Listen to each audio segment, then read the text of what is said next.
Here, David Klein. I've been recognized by Positive Coaching Alliance for the work that you've done with Legends Baseball Academy, and played at Santa Barbara City College and also UC Santa Barbara, but gotten a lot of play here for speedball, which we're going to jump into. But David, thanks for jumping on with me.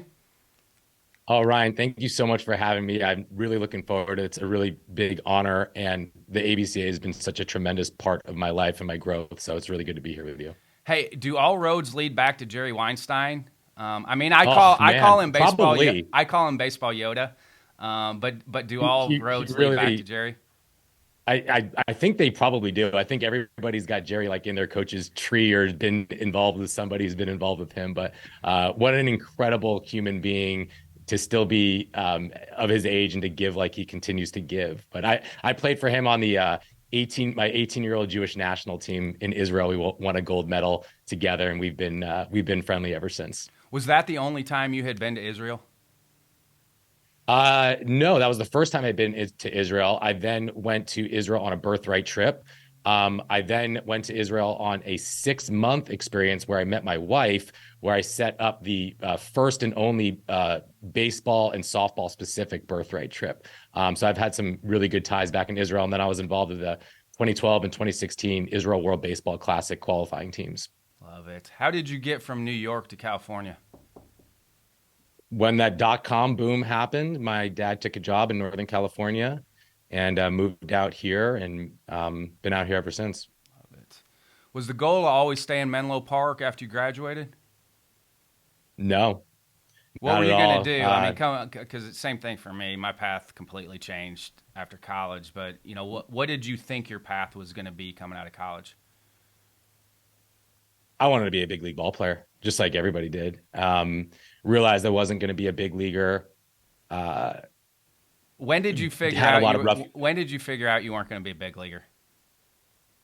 Well, I was a first team all junior college catcher for my first 2 years, and then I had offers to go play at UC Irvine, Davis, Chico. Would have been the better baseball fit, but I just loved. I mean, if anyone's ever been to Santa Barbara, I mean that's a tough place to leave. So I went back there, and I wound up getting hurt my junior year, and I essentially was just battling. And they over recruited catchers as they tend to do with nowadays. And I was actually cut in the middle of my senior year. And from that moment on, I was like, you know what? I actually played club ball. And that was the moment that I started Legends Baseball as a 21, 22-year-old that I'm still doing today. So I started it as a passion project. And I modeled it after a team, an elite collegiate team called the Santa Barbara Foresters, who I also played for. And we had 3 weeks of summer camp, elite summer collegiate team, played games up and down the coast, and every year it would grow and grow. And it was a side project. I took a sales position as a medical device salesperson, and then and it was kept on growing and growing. And then in 2015, I decided, you know what? I was trying to sell a cancer treatment device to actually in North Carolina in Charlotte to a guy in a hospital, and I was like, you know what? This is good and I'm making good money doing sales. I need to be on the baseball field. I need to be coaching kids. That's what I really felt like I was put on this earth to do, was to design and execute transformational baseball experiences for kids. And so been doing that full time since 2015. I had a few former players that work for Stryker and still work for Stryker and do very well in medical sales, but Yeah. I had dabbled a little bit. I wasn't making much money at Western Illinois, and I had reached out a little bit, but talked to a doctor friend of mine, and he goes, "All right, I'm just going to tell you this." He goes, "There's going to be a day in the spring. You're going to be sitting in an operating room, and you're going to look outside, and it's going to be 75 degrees. You're going to be like, you wish you were on a baseball field right now." He goes, "You don't need to go into medical sales at all." And Totally. some I of the mean, best a advice I lot of ever really got. good athletes. Yeah, a lot of athletes go into medical sales for whatever reason, and they do really well with it. I chose to take the path of being in baseball, and I don't regret it for a second. And I love what I do. My role in this world as a baseball guy has evolved and shifted over time. Really excited about this next chapter, and helping build a better world through baseball. Really, speedball has been my new avenue, which maybe we'll talk about. But yeah, I'm grateful every day I get to be out on the field. What about the Foresters kind of nudged you to model Legends after what the Foresters were doing? It was really community.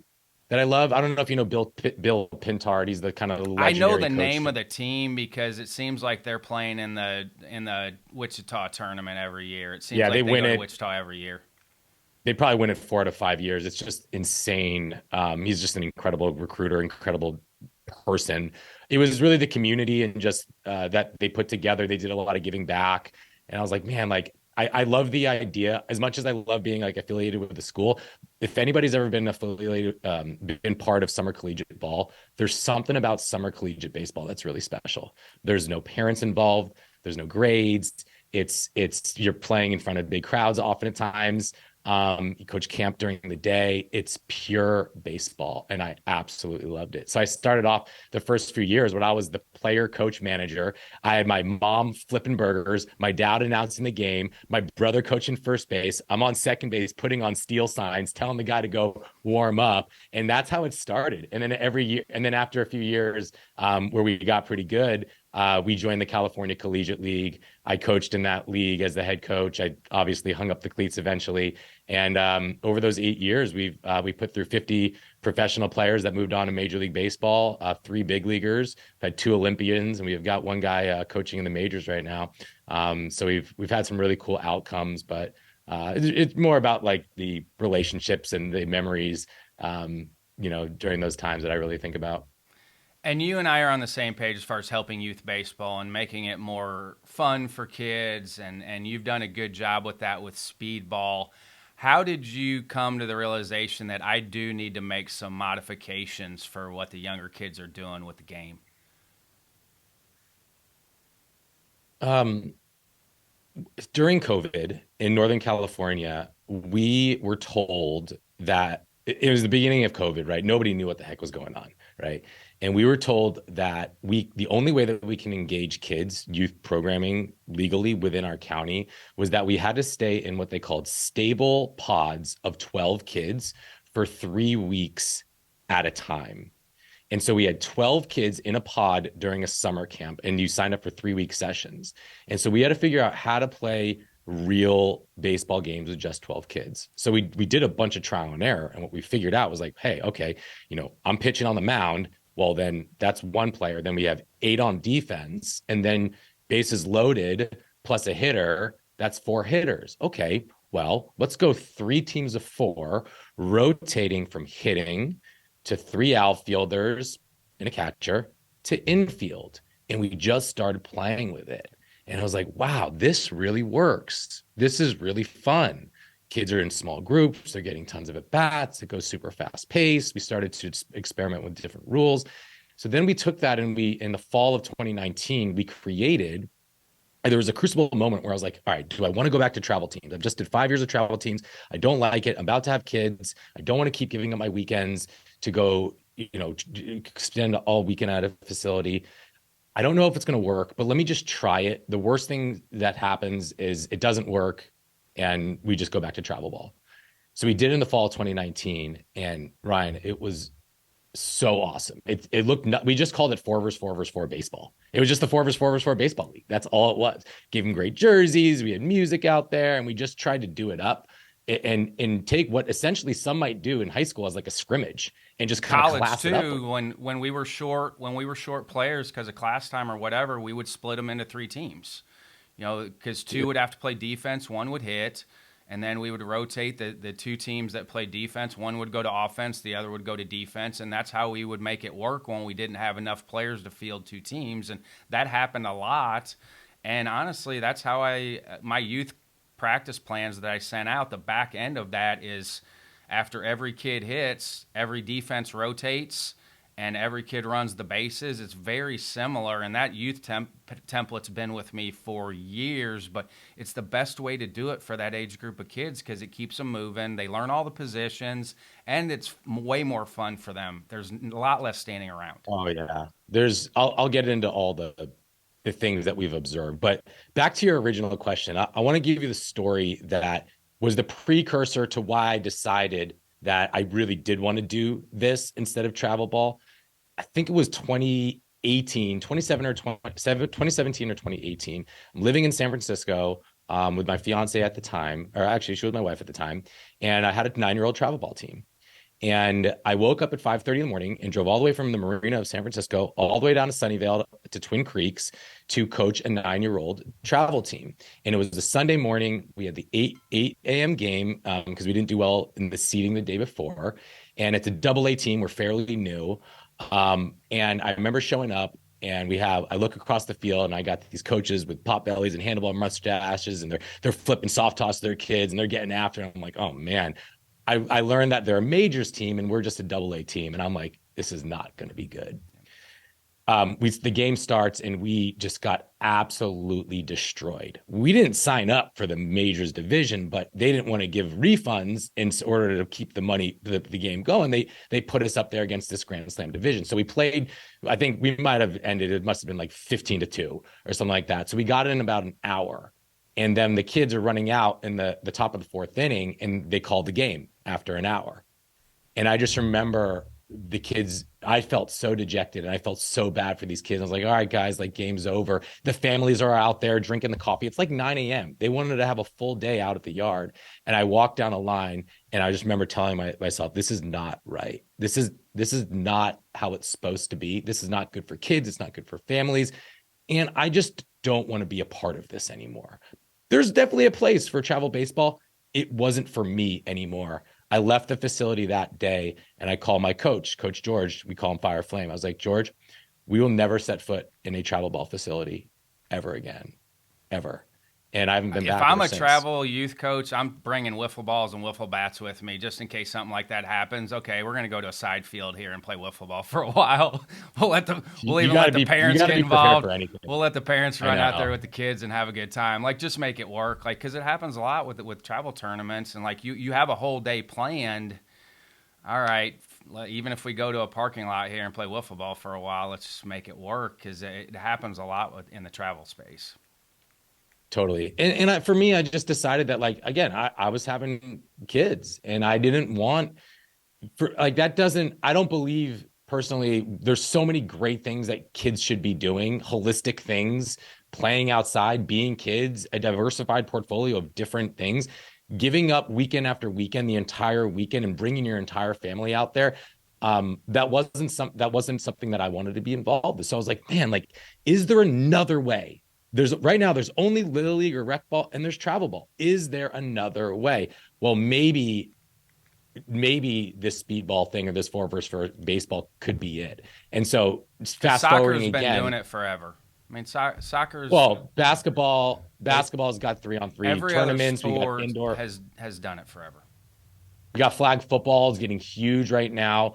Why is there nothing else out there other than travel ball, tournament ball model, and Little League? And I definitely think that in many areas, because I talk about this a lot, leagues are starting to pop up, which I'm excited about because the leagues resemble what high school ball, professional ball is like, college ball, where every single game matters. You work hard over a long period of time to an end goal. And that's how life is, right, Ryan? Like you work hard. You can't just mail it in throughout the course of the week. And then when the boss wants the presentation due, you got to turn it on all of a sudden. No, like you got to put your best foot forward all the time.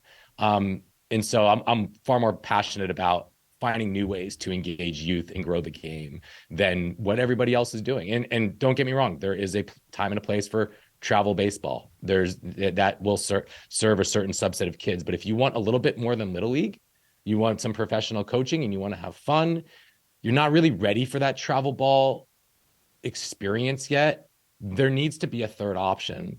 I talk about it, the bell curve, right? Think of a bell curve. You got 15% on this elite end that are really good at baseball. They're all about it. They know every rule. They play catch all day. Go play travel ball. That might be perfect for you. You got the 15-20% not really good at baseball, not that interested, can barely play catch. In baseball and youth, literally, you got that 60-70% in the middle. And that's where we really feel that speedball can be a great opportunity for engaging youth in this modern age in a new, creative, fun way. How would you define experienced designer and holistic coach? Because I love those two terms. But yeah, and experience. So I don't see myself as just a coach anymore. I feel like that title is pretty limiting. Now I look at myself as someone who designs immersive meaningful, memorable, and transformational experiences for kids. So when you come to a Legends speedball game or practice, you're going to see things, or you just go throughout the arc of a season, you're going to experience things that you won't experience anywhere else. And so I've studied experience design. I spent 5 days in a castle in Poland with experience designers from Disney and Apple and Starbucks, studying this stuff to figure out how I can bring back these elements of experience design, the authors, the people who designed Disney, and bring that to youth baseball. And so I sit there with my coaches and we map out what's working, what's not working. It's got some elements of the Savannah Bananas in there. I'll be honest, for youth. Have you read The Art of Gathering or Unreasonable Hospitality? I have not. I'll check that out. You need to read those books because I mean we're in. Cool. That's what we're in with the ABCA because the convention. That's what it is. We're trying to make a memorable experience for people. So those are two books that really spoke to me in the last 12 months: The Art of Gathering and then Unreasonable Hospitality, because they speak to that piece of providing memorable experiences for people and unforgettable experiences. So I think with what you're doing, I think you would enjoy both of those books because it does speak to that, like making memorable experiences for people that want them to come back. Yeah, totally. I just wrote those down. Thank you for that. So, and as far as your other question about a holistic coach, it's helping your kids. They're like I've developed a lot of great athletes out there. So all my coaches either coach college or high school. They've all played in college and beyond. And we're good. We're all good with that. For me, it's more about how can I help my kids grow mentally, emotionally, and spiritually to be the best human beings that they can. And we do that by creating this immersive, fun first experience. And the crutch of it, the interesting part is that when you do all of those things and you serve your kids and you meet their needs as far as mental, emotional, spiritual, holistic growth and help them have fun, they will get better as ball players too. The developmental piece will happen. And if they're loving the game of baseball, they will commit themselves practicing on their own time and do the things that they need to do to actually develop real skills. But it starts with developing a deep love for the game of baseball. And that's what I feel speedball and my coaches and my program does as well as anybody out there is developing and generating a deep passion for playing this game. And we've got some unique ways that we do that. So how has what you're doing with speedball, how has that evolved from when you started doing it to now where it's at? Just from a gameplay standpoint. Gameplay. So we sat there and we're like, with my coaches, and we were like, all right, like, give me all the craziest rules that you can think of that could potentially be more fun. So we looked at things like a lot of Savannah Banana-ish type stuff. Like, all right, we're going to run the bases backwards. We're going to go no foul lines. We're going to have them hit at second base and then use the home plate area as a home run. Tons of trial and error, and we would call them wild card rules, and we would implement them every single weekend. And eventually we figured out that the very basics work, and we have some new wild card rules that just stick. So I'll give you an example. So you have two teams on defense, right? Because this is 3-team baseball. It's not two teams of 12 or 13 where you have 25 to 30 kids on the field. We're talking 12 to 15 kids on the field. So immediately right there, you have 50% less mouths to feed when you have that little amount of kids on the field. And so one of our favorite rules that just stuck, and this is part of our Speedball League rule books now, is that if you turn a double play on defense, or if you have a 1-2-3 inning, you get not 1, but 2 points for the defensive teams, 2 runs. So after you get 2 outs in a row, the whole defense, like, and the announcers like double play or a 2-point bonus in effect. And so they're all focusing because they can get runs on defense. And then also, like, for the youth, like, they oftentimes, like, God forbid, like a 7 or 8-year-old team, they make a single play, but man, like, they know that, wow, like, I can actually get 2 runs if I get a double play. So now they're looking for the next play. And so this rule has just stuck with us. So that's one of them. We don't have blowouts anymore because if a team gets down 6 or more runs, they get one opportunity to have what we call a 6-out inning. They get 6 outs and they get to score as many runs as possible until they get tied with that first place team, and then they stop. And so it increases parity and decreases blowouts. So those are some of the things from a rule standpoint and game play standpoint that have changed over time. But really, it's the experience that's been evolving more so over time that I'm most excited about. Do you get any pushback from parents on this? Like, okay, it's not traditional baseball. My kid should be playing traditional baseball. Do you get any pushback from parents? Not really. The biggest pushback Because that as we a parent, get I is wouldn't that care. My kids, I'm gonna look out and see my kids having a great time. Like that's all I care about as a yeah. parent. No, I mean not really, but I would say the biggest point of contention that we get is that I personally believe that kids are doing kid pitch way too young. I do too. And we I don't say 10 and or we don't 11 should be the it, earliest. our I say our 10 or grand 11. so we have 4 divisions. We got hit and run is 7 to 9, double plays 8 to 10, triple plays 9 to 11, and then grand slam. That's if you are a minors all-star and you're 10, or you played majors this last year. That's the only kid pitch division. And we also do something called coach catch, which is super cool.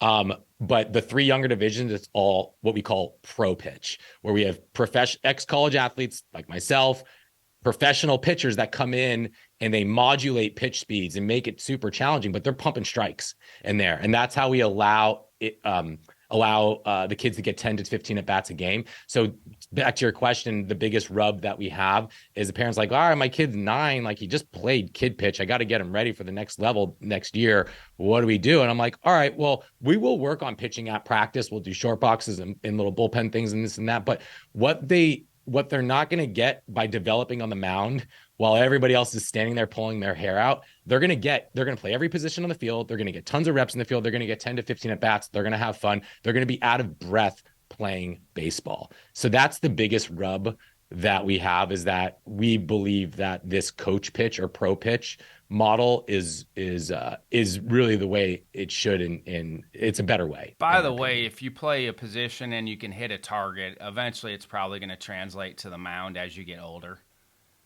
For sure. Yeah. Teach them to play really good quality catch. There's a ton of really good big league pitchers that really didn't pitch until they were later. I mean, look at Kenley Jansen, who's a catcher. I mean, you can go down the laundry list of converted position players that are really good big league pitchers that never also stepped foot on the mound. Yeah, just be a good athlete. And then also, like, there's no arm care issues in speedball, even in the majors, because like you just pitch one. If one of your guys on your team doesn't want to pitch, you can pitch 2 innings, but you're just pitching 1 inning. Everybody gets a chance to pitch. That's the rules. And so there's no ego. And this is a big thing for people that are listening to this, because a lot of the model out there right now is that I have a travel team and the measuring stick is, hey, all right, we started off the season, we're not winning games. All right, now we're winning games. Now we're winning tournaments. Great. Like that is the measuring stick of how good our team is.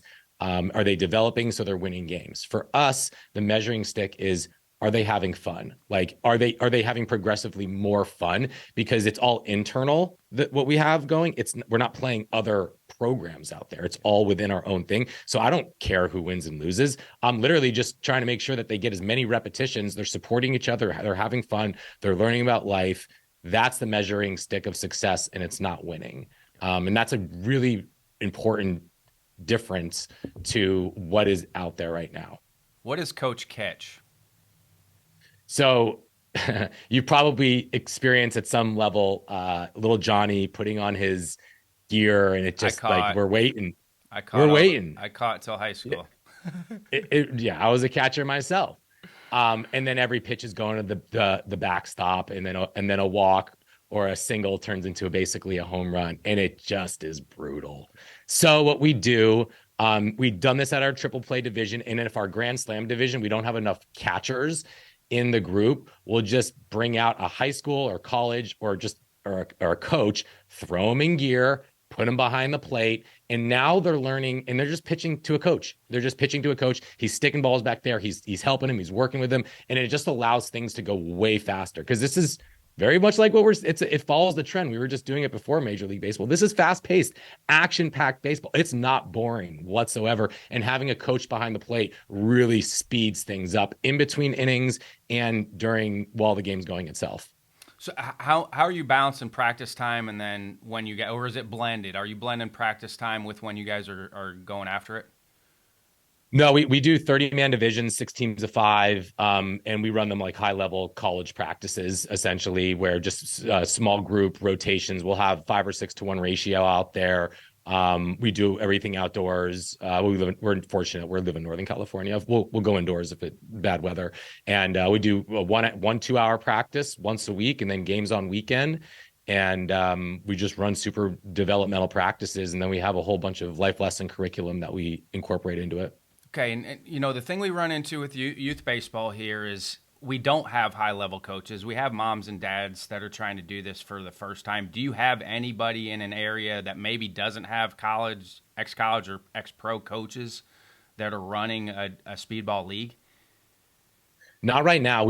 I'm very open about Because the that's my rules. I love the concept, but that's the devil's advocate part of me is like, okay, how can we get this to other areas? Because I'm thinking about Greensboro myself, because rec baseball is dying in Greensboro, and I've met with the Parks and Rec director of Greensboro. I've taken him to lunch to try to get things fixed, and you can tell he's just kind of deflated because obviously in this area, travel baseball has taken over everything. But for me, this is something that could get more kids involved and take over the place of the rec piece and kids that aren't good enough to play travel baseball. And I think it would be way more entertaining than what they're going through right now. So like that's in the back of my mind. Selfishly, I want to try to take that and maybe move it out to here to help Greensboro because we have a large area. We're in a big city, but you don't see those rec fields being used. Totally. I'm Matt Blood. He's a friend of mine. He works for the player development for the Orioles. He does a model of speedball within his little league. What you really need, Ryan, is you need one operator who really knows what they're doing from a game perspective and can throw strikes. He's that booming presence in the middle of the diamond. If you have one of those guys, I have videos out there. I have the rules and things like that. If Is you have that that on your one good website? operator, Is that on your website? so the basic rules are the detailed rules. We don't kind of publicly put them out there, but if anybody is interested in potentially starting something, reach out to me and we could Where's the develop a best place to conversation find about you? it. Just look up legendscamps.com or David at legendscamps.com. I think legendspeedball.com. There's a webinar on there as well where you can see a 30-minute breakdown of how we design and offer this experience. And then from a practice perspective, I'd certainly think if you have that one good operator and you meet 30 minutes beforehand with a bunch of well-intentioned moms or dads and you say, hey, here's, this is the ground ball station. You're going to go 10 minutes. You're going to teach this. You're going to go through it slow. Then you're going to compete. And then here's the hitting station. And you just rotate through. As long as you have that good ratio and there's not kids standing around, I certainly think with well-intentioned parents and volunteers, you can create something pretty special. I need to get you to our youth summit in November. Yeah, I'd love to. So we run it in DC. Rob Haney runs it, but I need to get you there. It's like the week before Thanksgiving, but I need to get you there because this is stuff that needs Yeah. to be discussed in that meeting. Because again, we're trying to brainstorm ways to help rec, travel, and help everything. And I think this would be a way to bridge the gap with all of that. So it's, again, we're doing some really exciting things on the youth and travel committees that I think this would be another added benefit for our youth committee. Cool. Yeah, I love talking about it. I love sharing. Because I've seen the impact that it makes on kids that had a really rough. And by the way, I'm a big little league I am proponent. too. We don't even I am we too. don't even offer, Ryan. I will not let people do. We don't do like our own private speedball stuff during little league season. Like I believe that parents should be engaged. Well, like it's a beautiful time, right? Like coaching your own kid. I'm coaching my son's t-ball team right now. But I do think that elements of speedball can and should be considered and potentially incorporated into into little leagues. And I do think by 2025, 2030, I think a version of speedball, 3-team baseball, where there's less kids out there and it's fast paced, much like what they're doing at the major league level. I think it's going to trickle down to youth too. We're just kind of the early ones doing it. Because that's what Rob Haney does in DC. His T-ball league, it's only six-man teams for his T-ball league. So there's only six kids on a So team, cool. which is great. Yeah. So they've modified everything. It's a six team. It's way easier on the coaches. They usually get like 3 innings in an hour, so the parents are happy. They're done in an hour, but they get 3 innings in because there's only 6 kids batting, and so it's found way better for them with the T-ball league. Totally. What I'd love to see from Little League eventually, and we've talked to them a little bit, is having some standards so that they offer resources for Little League coaches to actually do that, because the resources out there can be a little bit limited. And I think there's some really good best practices out there about how we can quicken the game up, make it more fun, more enriching, more meaningful for these kids of nowadays, because the kids of today, they're just different, and it's okay. It is what it is. But we as the experienced designers can design the experience a little bit different. And again, how do you temper parents? You know, again, I think it's more the parents than the kids now of the scoreboard of, you know, parents now, they think the scoreboard is extremely important for 8, 9, 10-year-olds. I don't think it's that important. I think the development piece is important. We get a little bit of that, but most of the parents that sign up for speedball, they really trust in me and my vision, and they understand the values that this is about fun first. It does get a little bit more serious, but at that Grand Slam majors level, but on the most part, we've done a really good job of keeping, because we make the teams ourselves. We allow them, everybody is allowed to, you're guaranteed that you get one friend that you buddy up with, and you play with that friend, because we mapped the experience with some empathy mapping, and we learned that kids want to play with their friends. So of course, we're going to let them play with their friends. But because we make the teams, we very, very rarely had a team that gets destroyed all the time. It's pretty even. That's a Little League model too. I mean, my Little League had a draft. The Little League draft is super problematic. It's because we're relying on, it's super political, and we're relying on these parents who, they don't know how to evaluate talent. They're oftentimes just picking their buddies, and then there's issues there. And then I'm glad you said that, because I always like getting checked on that, because again, I know I don't know everything, and so I like when people check me on that, because I like with different views, and that's something that I don't always think about, but it does make sense, because you do think about the draft was kind of rigged for our Little League team. I mean, I honestly think the draft is like, we didn't lose my 11 and 12-year-old year, but a lot of that had to do with the roster that we had. Kevin Hardy was a linebacker for the Jags eventually. Robbie Kent was a shortstop who played shortstop at Arizona State and Notre Dame, and then our first baseman was our best pitcher but played with me at Evansville. And then I ended up so we basically had 4 Division I athletes and a couple pro athletes on that Little League team, which is why we kind of mopped up. Totally. I mean, I think the drafts, like, I could see the temptation, because like I play fantasy sports, but it's like we're treating these Little League drafts, like a fantasy baseball team for kids. I've tried to talk to some of my friends back in Evansville, because there's one team in that league that boat races everybody, and a buddy of mine runs that team, and I'm like, hey, this isn't fun for anybody. Like, and by the way, nobody cares what your Little League coaching record is. Like, you're not going into the Hall of Fame for your Little League coaching record. Like, so if you just pound the other teams that you play and doesn't mix guys in off the bench, and it's like, hey, you're doing those kids a disservice. Like, you got kids on your Little League team that for the entire summer have gotten 3 or 4 at bats. Like, that's not helping anybody. Yeah. No, it's crazy. I mean, I think that I've done these. I work with a ton of Little Leagues. I do coaches clinics for all the Little Leagues out here, and what I talk about with them when they bring me in to consult or whatever is that bring in a third party evaluator, and I have a good model that I've often done. Have them rank all the kids, and then take a handful of trusted parents, like 2 to 3 of them, and you guys make the teams yourself. I think that's potentially a better way to do it. But I know a lot of the parents on the boards and stuff, they just love getting together and having beers and treating it like a fantasy draft. And That might be fun for them, but I don't necessarily think it creates the best situation for our kids, which is really what this is all about. So outside the Little League season, then when are you guys going? I mean, when are We you? go in the fall. We go big in the fall and the winter. Summer, we have a really cool, very similar elements of experience design and execution go into our summer camps, but we're really big in the fall and winter leading up to Little League season. We find that those who play, especially in that winter, going right into Little League season, I mean, they are in peak shape going Yeah, into that's that all. Little League season. It's like spring training basically for them to get ready Yeah, for their Little League season. totally. Yeah. So that's when we like to do it. Then we just kind of shut down and we do coaches clinics and stuff like that in the spring and help the little leagues and try to make those little leagues better. Many of those kids playing other sports. Oh yeah, for sure. It's designed to allow kids to play other sports and do other activities. So it's twice a week, but it's very dense.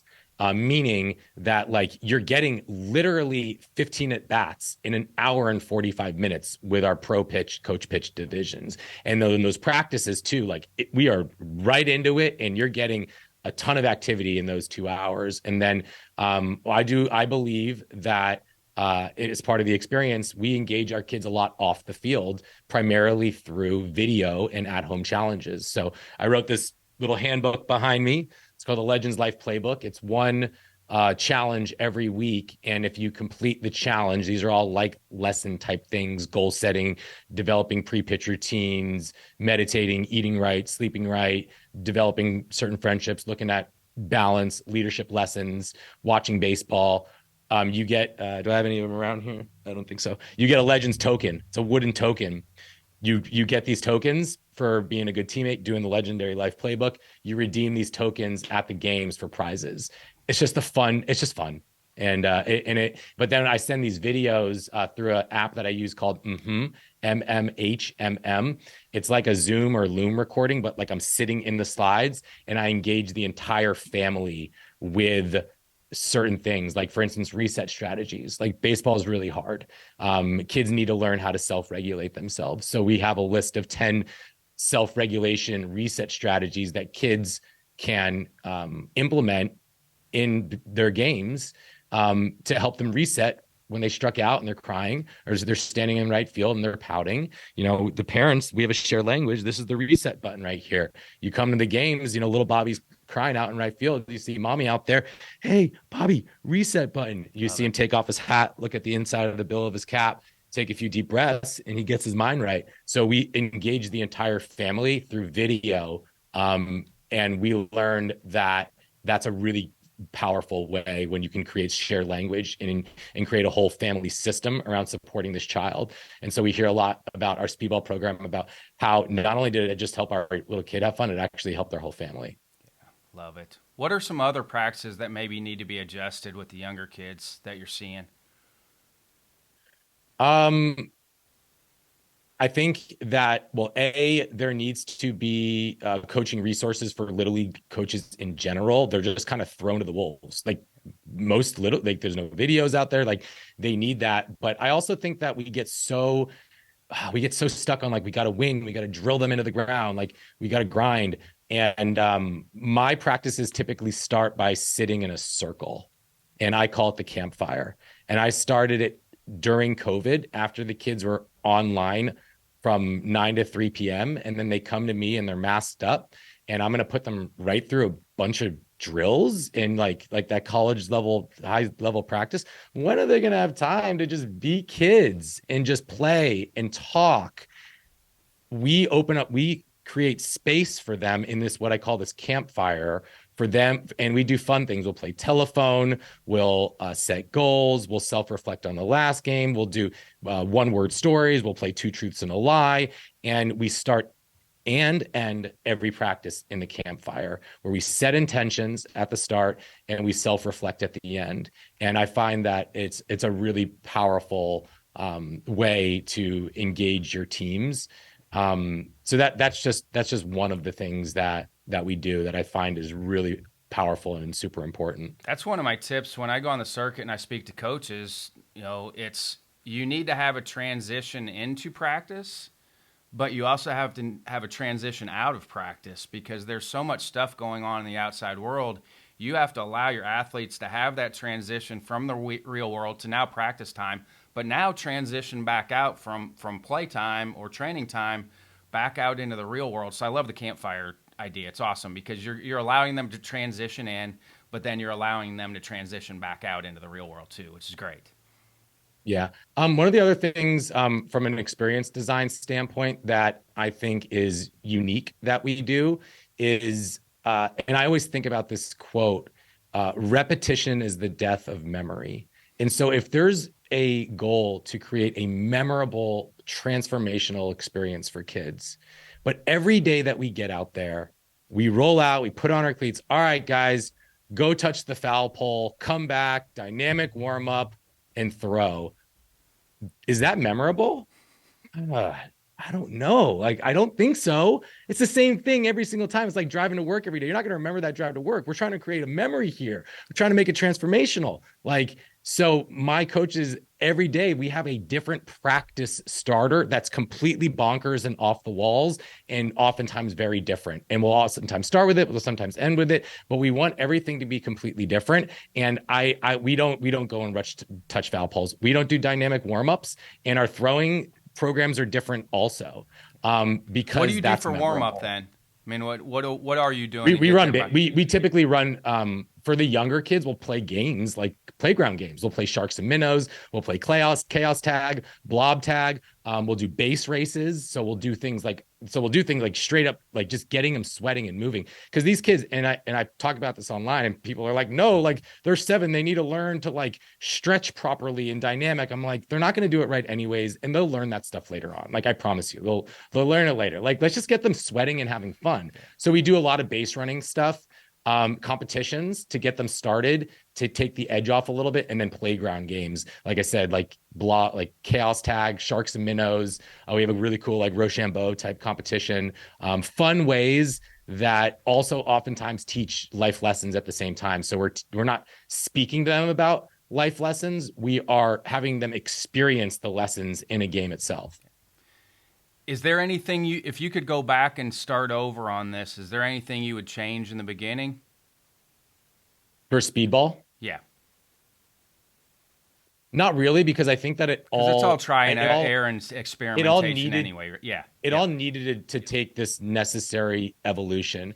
I would say the one thing that I've had to get really comfortable with, Ryan, is that uh, I get as much pleasure and joy and fulfillment, and I look for coaches who get as much pleasure and love and joy and fulfillment from taking the 7 or 8-year-old kid who's not very good at baseball, not even that interested in baseball, and making him into a very solid, interested stud ball player. Like, that is so That's why I cool. like working youth I camp still. That is the reason why I still love working youth camp, is because of for that Yeah. reason, is hopefully they come out of that camp and they want to continue to keep doing baseball because they've enjoyed being around me for the time that they've been with me.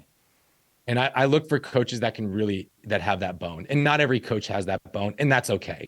And some coaches, they just want to, coach elite level baseball and help kids move on to the next level. And that's fine. But to me, also a little bit, that's like, all right, like I'm a teacher, but I'm only going to teach smart kids or kids that are like Ivy League bound. Like, I love the idea of taking kids who just are not very good at baseball, or not even interested in, like, making them obsessed with it. Like, that's so awesome. So I look for the And by the way, coaches when like you look that. at the research, it's usually it's the teacher and coach's perception of their students or their athletes that matters the most. So if you attack it as a coach or a teacher that every one of your players or students is elite, it's amazing what happens to those kids. Where That's really interesting. Yeah. yeah, I can't remember the name of it. It's something effect. I want to say it might be the Pygmalion effect. So basically, they did a research project in the 60s. It came out of Stanford. Stanford's done some phenomenal research. But they did a classroom research with Stanford.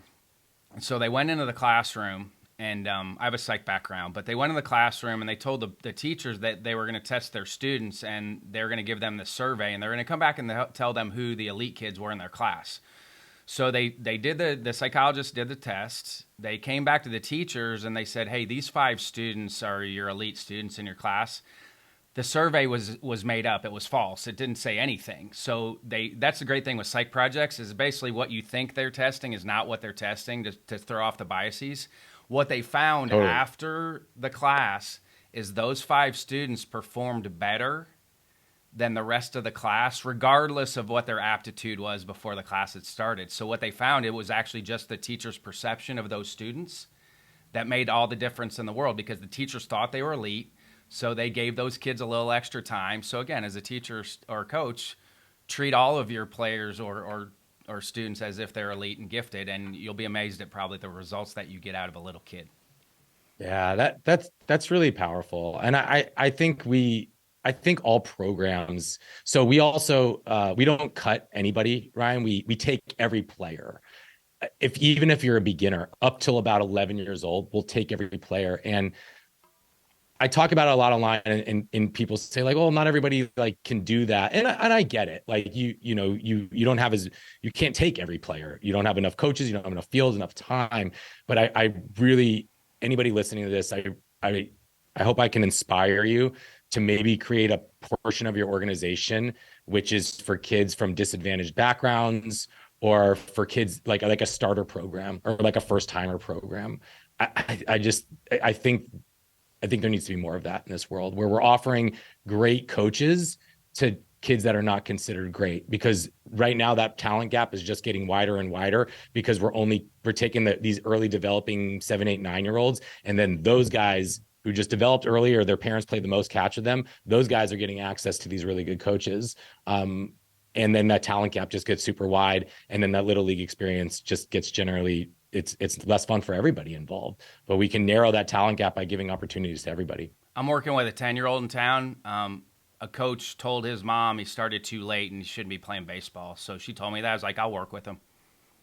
Yeah, So that's we're awesome. working And one on one because, and I was like, that that guy should not have told you that. If he's passionate about it, he'll figure it out at some point. So I was like, yeah, I'll work with him because I was like, that guy should have never told your kid that. He really likes baseball. He loves it. Is he behind? Yes, but he's only 10. Yeah, There's a there's lot of never years really, between. It's only 10. yeah, I suppose there can be a too late, like come 13, 14, and you never picked up a ball. Like it's gonna be tough to make your high school team. But like if you're like athletic and like you like sports, like you can pick up a ball at 10, 11 and start to figure it out, You'll be you fine. know? And I gave him and his mom wiffle balls, tennis balls. I'm like, hey, I'll work with him. I'm like, but a lot of what he needs to do is throw a tennis ball off the wall and learn some self mastery. And I'm like, I'll continue to work with him, but here's this equipment you can throw to him. Throw a wiffle ball. I know you don't want to get hit with a baseball, but throw a wiffle ball in the backyard to him. He'll start to figure things out, and I'll continue to work with him. But if he really Totally. likes it, And he's go, going to want to go outside. And so I do check in with her every once in a while. I'm like, is he doing stuff on his own? She's like, yeah, does it every day. Goes outside, yeah. does it every day. I'm really glad that you're doing that. And then watching baseball too. Like the kids need to be watching more baseball. It helps when you have a parent. I got a 5.5 year old. His name's Jackson. He My loves son's baseball. name's I sit Jackson. with them. Oh, it's Jackson. My 20-year-old. Mine's Jax, Jax. So just Jax. But yeah, these J names they're big. That's a funny coincidence. But yeah, I sit with them and we just watch baseball. I'll quiz him and talk about it. And he loves like figuring out who's winning and losing. And it's a really fun thing. Do you have a fail forward moment? Do you have something that you thought was going to set you back, but looking back now, it helped you kind of push forward? I had a really difficult time coaching at the high school level, Ryan. I just I I saw myself as a former college player, college coach, coming in there, and I virtually installed a college style team into the high school program that I had. And if you were a really good player and really into baseball, you loved me. It was a public high school in a very, very affluent community, and I was under a microscope at every moment. And there's just a lot of complaining and a lot of parental involvement. What is it And about I wealthy found, parents, man? What is it?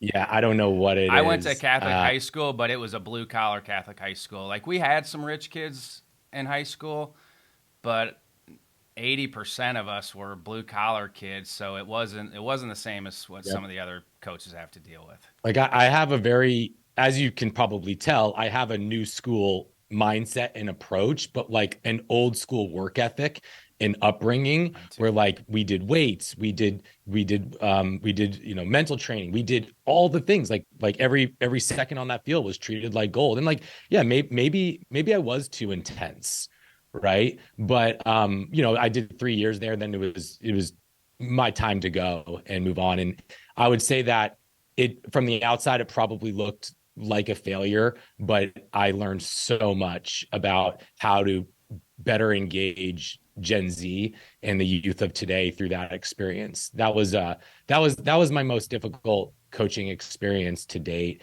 I get a lot of fulfillment out of coaching youth now. I coach college for 8 to 10 years. We have a college team still, and I love that also because I love summer collegiate ball. But there's something about designing experiences for youth to grow that is really firing me up right now.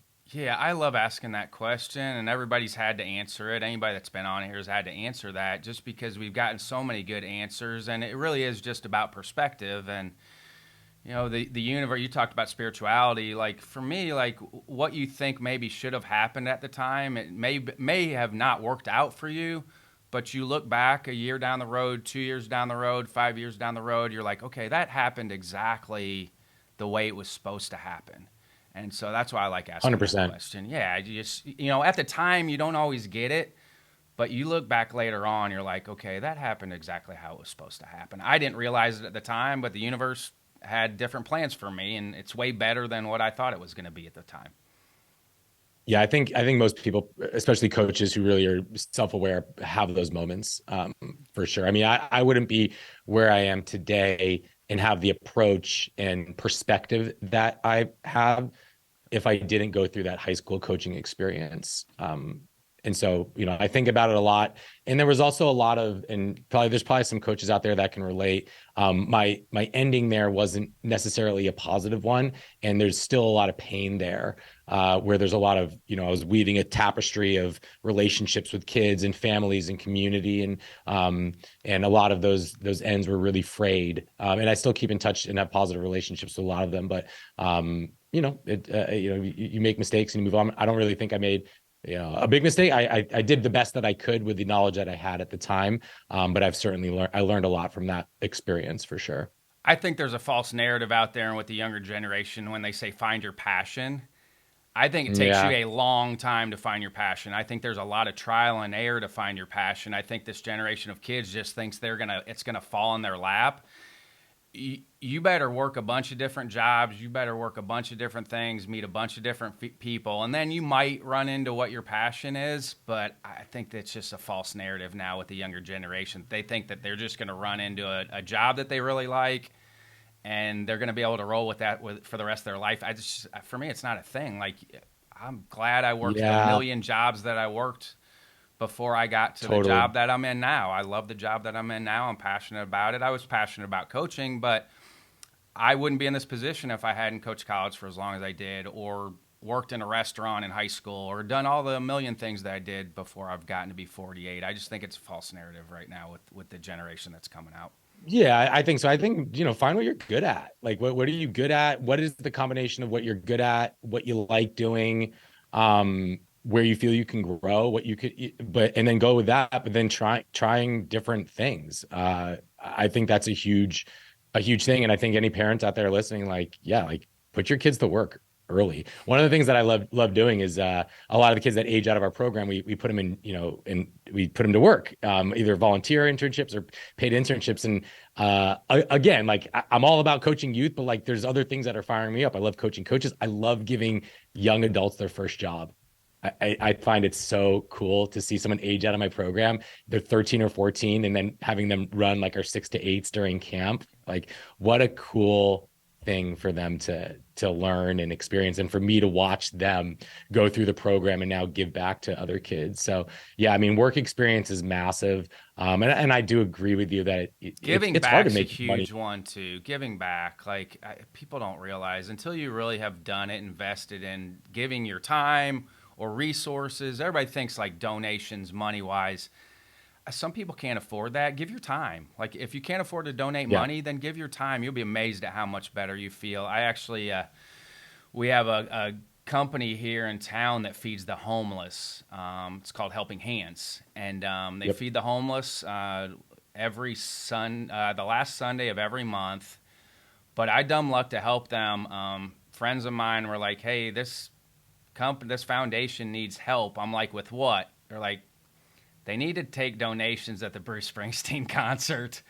And I Oh was my like, God. Yeah. I'm in. If it's a free ticket to Yeah. go watch Bruce Springsteen, I'm in. And Boss. Yeah. I loved it. I had a box. I was taking donations, and the people that I were working with were like, "How are you having so much fun doing this?" I was like, "Well, I coached 22 years of college baseball, and we didn't have any money at the places I coached, so I got really good at asking people for stuff." So I had a Yeah. great time. We Yeah. raised like $30,000 for this foundation at the Bruce Springsteen concert because it was a sellout. And that's actually one of Bruce Springsteen's deals that he does when he travels. He gets with either a food bank or somebody in town, and he allows them to come to his shows. And then he made an announcement at the end, and it's actually a really gratifying experience. Besides getting to see Bruce Springsteen, but it was gratifying because again, you're helping feed people that need it. And we have a large homeless population here in Greensboro just because the weather's so nice.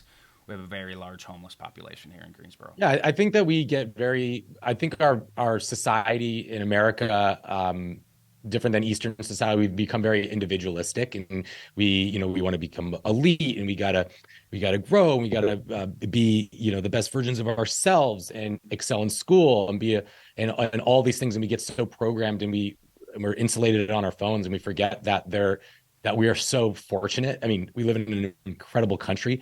I was just having a session with my guys this past weekend, and we're in Northern California, a beautiful area. They all have beautiful homes, and their parents drive nice cars, and they have food, and they have opportunities, and they're going to private schools. They're on the great team, and like, there's people don't have that everywhere.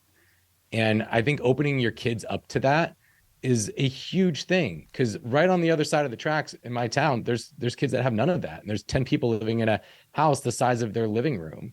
And so giving your kids the opportunity to see that, and have them help and make an impact and get involved beyond their own little world, I think it's one of the greatest gifts that you can give, to a kid. I have a balance wheel in my playbook where I have them do this balance wheel, and they turn it in. The parents got to sign it. They get a token if they do it. And usually on that balance wheel, and I say if that wheel is oblong or is not fully symmetrical, that balance wheel actually, if it's rolling down a hill, it'll start to wobble and crash. And it's usually community that is usually suffering the most, or giving back, community involvement and giving back, that most of the kids I've seen, at least in my community nowadays, don't have. And I think it's really powerful. And that is an Eastern philosophy too. I mean, they are still built on community. I mean, I've seen those videos in Japan where the little kids are on the train by themselves, but they have like yellow ribbons on.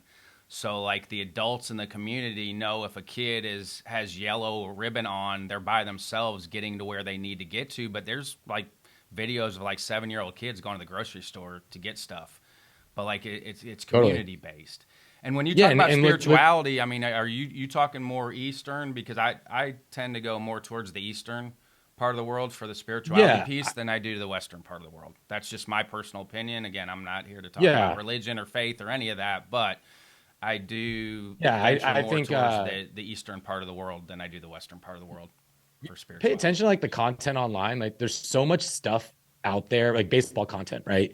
There's so much stuff about there about like development, how to hit, and this and that. There's some stuff out there on culture, but like there's not enough stuff out there about the importance of the team, like working together, loving your brother, your sister, and working together towards a common goal to be successful. And we get so obsessed about like our statistics and playing time, and are we getting seen, and this and that, and it's really it's all about the team. It should be always be all about the team.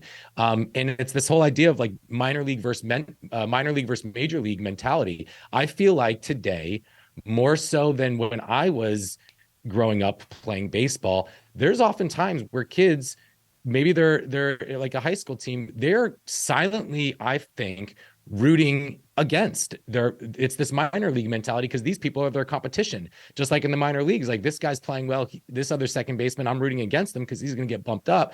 Well, as opposed to the major league mentality where they're going to make more money or whatever, do better when their team does better. We need more major league mentality. And it's up to the coaches to develop bonded And parents. teams I to mean, create that's a that. parent's thing too. That's where a Totally, parent for has sure. to check that thinking in the house. Hmm. You know, because that it comes from the coaches, but also be reinforced by the parents once they get home and they start talking. Where it's like, hey, no, it's about the team. Did the team do well? Are you helping the team? Like that. That's where a parent can help that process too and check a kid's thinking. For sure. I think, good questions and, cheering everybody on, and, good lessons at home, but we can't control what happens at home a lot of the times. I mean, we can educate our parents a little bit, but I think great coaches of nowadays and we hear a lot of them speak at the ABCA. They talk a lot about culture. Mike Bianco, to lead off last year's ABCA, talked a lot about humans and the team and the character and how they pulled for each other. And there's a reason, like, I'm a Giants fan. There's a reason why, like, I think it was the 2010 Giants. They were like completely outmatched by the Tigers with Verlander and Scherzer and those guys. There's no But way that those team guys just shouldn't have won. The Tigers should have won that. they were so much better, right? The Giants had that magic factor. They Yeah, just Bruce Bochy. played together as a team. And that can be done at the youth level too. That totally can. I don't know if it's going out together for post-game meals or just sitting in campfire and sharing and just developing a love for one another and making it way less about your own stats and your own performance. And it's everything about the team. Like nothing drives me more nuts when I see at the high school level, primarily it was when, and I see this all the time, like, oh, how'd the game go? Be like, yeah, we lost, but I did great. Yeah. Or, like that's terrible. Like, My high school like, coach would have man, cut like, you. no. You would have got cut by my high school coach if you talked that way. And He they wouldn't would have cut you. you wouldn't explicitly, right. Oh, for sure. Won a You lot of wouldn't, they games don't too. necessarily, yeah, totally. They don't explicitly say that, but like I felt like that was happening a lot. Whereas like it didn't really matter if we won or lost. Like it was like it's all about me. It's all about how I did. And for me, it's like I don't care about how I did. Like, did I help my team win? Did I help my team win? And good coaches will teach kids that there's more than you can do than getting hits to help your team wins. And something so simple. All my kids, and it's part of my playbook, know about quality at bats. Like you should know the 8 different ways that you can have a quality at bat. You can go 0 for 3, but if you moved runners over, you got on base, you drove up pitch count, that's a quality at bat. And then there's other things too, cheering on your team, helping warm up people, giving high fives. Like all these things need to be glorified and by the coaches of nowadays, in my opinion. Do you have any evening or morning routines that are pretty set for you that you like? I mean, you're a high energy person. You're doing a lot. Do you have any evening or morning routines that are set for I, you? you know, I You got young try. kids, so it's hard with Oh young God, kids. I tell you know people, how it is, I'm right? like, don't look at me as a 48-year-old with a 20-year-old and a 17-year-old. Like when they were little, like my routine, I was just white knuckling it, trying to make It, sure they be, survived. before before I had kids, there's the Miracle Morning book that use the word savor, silence, affirmations, visualization, exercise, reading, scribing. I would try to tap into numerous of those. Now I wake up and my son's by my bedside, so it's almost. But you know Yeah, but what? I wake That's up. a moment to savor, though. Like Oh, it's and awesome. I think that people lose sight of that's a moment to savor because those moments do go extremely fast.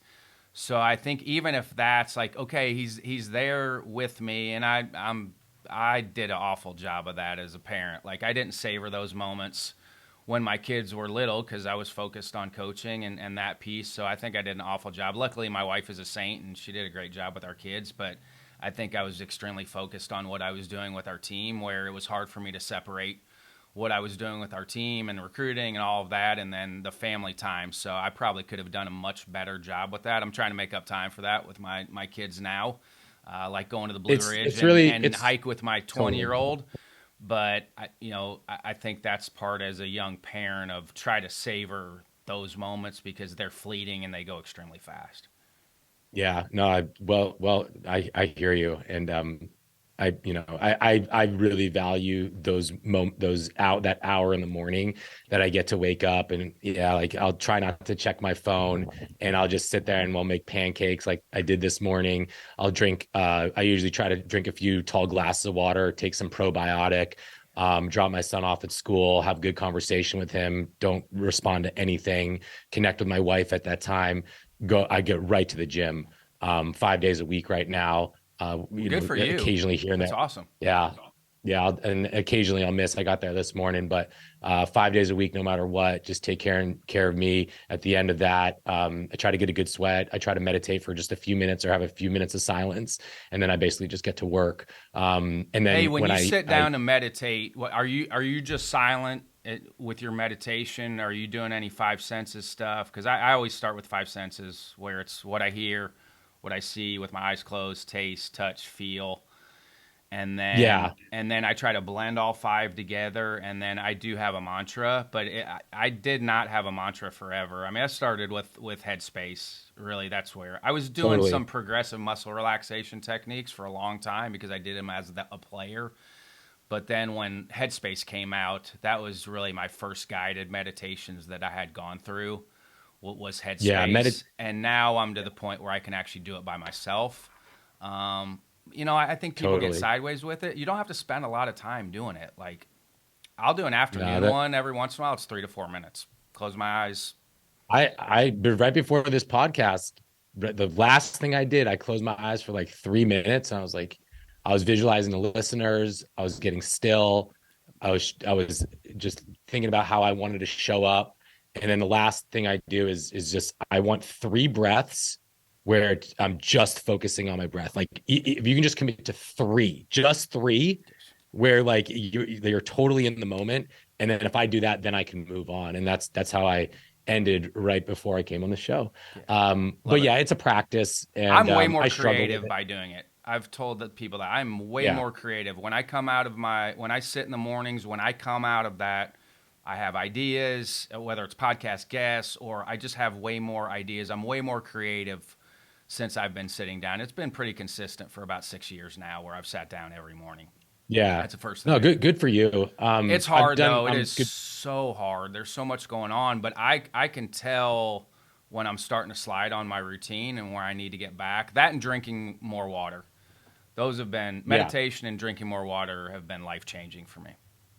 Totally. And it doesn't need to be like a whole like sit down like 20-30 minute No, thing. A few minutes could work. I encourage any of the listeners out there to look up Alan Jaeger. He's a good friend of the ABCA and an awesome dude. And he does some late night sessions every ABCA. And he will, by going through some stuff with him, you can better, and he does some stuff with sheets too. Like you can learn how to equip your athletes with meditation and then blend that with visualization too. we do it in youth Um, camp. I do it with youth camp. Yep. I, Oh, you can do it with kids I as young as there's not an age that's too early. I've decided you can go with 6, 7 year olds. I swear to God, like they actually like it. I'll put them in they've all been to Oracle Park out here where the Giants play. I'll put them in the box. I'll get them really calm, have them tap into their senses. I'll put them in the box, tap into their senses. I'll put them in the box at Oracle Park, have them start in the on deck circle to get their name called. And they've never been brought through something like that before. Then you ask them to self-evaluate after that. And I'm like, dude, like I really saw like the seams coming out of his hand. And like I smelled like the popcorn. Like it was so cool. Like I can't believe I hit like a double off of the Reds pitcher. Like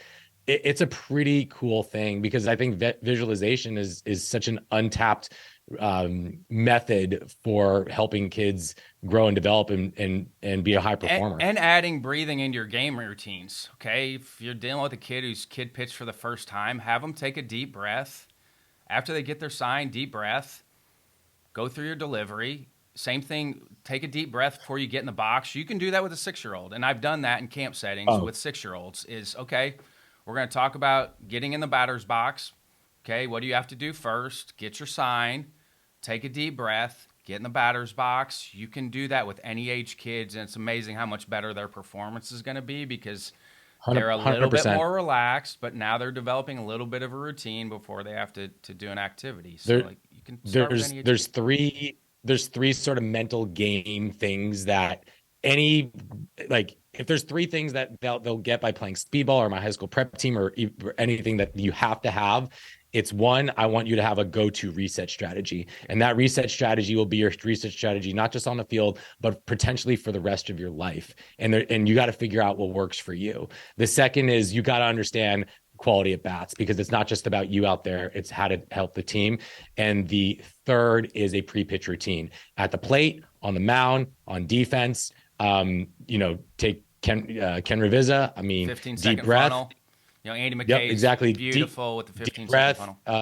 anchor point, deep breath, positive affirmation. So in the playbook, all the kids, they know week 4, that's right when they're starting gameplay and they're starting to think about performance. Now, how do we reduce fear, get in the zone, get locked in? When you step in the box in that speedball game, you got to go through your pre-pitch routine. And I know who's doing it because you can visually see them go through their breathing because it should always include a deep breath. So those are 3 things that I encourage any youth coach out there to try and equip their players with. Yeah, you don't even have to be a good coach and like a knowledgeable coach. I'm saying good coaches. You don't have to be knowledgeable to introduce this stuff. Like you don't even know it. Totally. At the youth summit last year in November, we talked about coaches as facilitators. With the youth cage. So like that's kind of the term that I like too. If you're a youth coach, you're a facilitator, and I like the experience design piece of all of this, which is basically what it is. You're designing a good experience for the kids. I do think that coaches the title of coach can be a little bit limiting. I mean, I think it scares people off. I think it scares the moms and dads off because they're like, okay, I'm not a coach. Well, you can be a facilitator. You can be an experience designer. That anybody's capable of doing that. For sure. And so I encourage people to think a little bit wider about how they can serve their kids than just coaching up skills. Yes. Think about how you can create a more meaningful experience for these kids. That's the win. They'll develop more skills when you do that. What are some final thoughts or something I should have asked you before I let you go? I don't know. You did a pretty good job, Ryan. We covered a lot of territory. I told you it would be organic. Yeah, I show up best in these types of situations when it's organic, for sure. No, I think we covered a lot of it. We covered a lot of it. Cool. Yeah. I can't think of anything. All right, cool. That means I did my job. So, David, I appreciate you coming on. But yeah, I'm serious about getting you involved with the November Youth Summit, and then get you more involved with the youth committee too, with the ABCA too. So I'm excited about. Sounds good. I'm excited about where you're going. Thank you so much. Thanks so much for having me on. As you can tell, I'm a pretty high energy guy. I'm beyond passionate about what I do. I love helping. You ever done like the Enneagram? Like I'm like a mega helper. So anybody that wants some help out there, if I have the time, I'll do my best to help you because I know in turn you're going to help kids, and those kids are going to help the world be a better place. So thank you so much for having me on, Ryan. Yeah, thanks for your time, David. Appreciate you.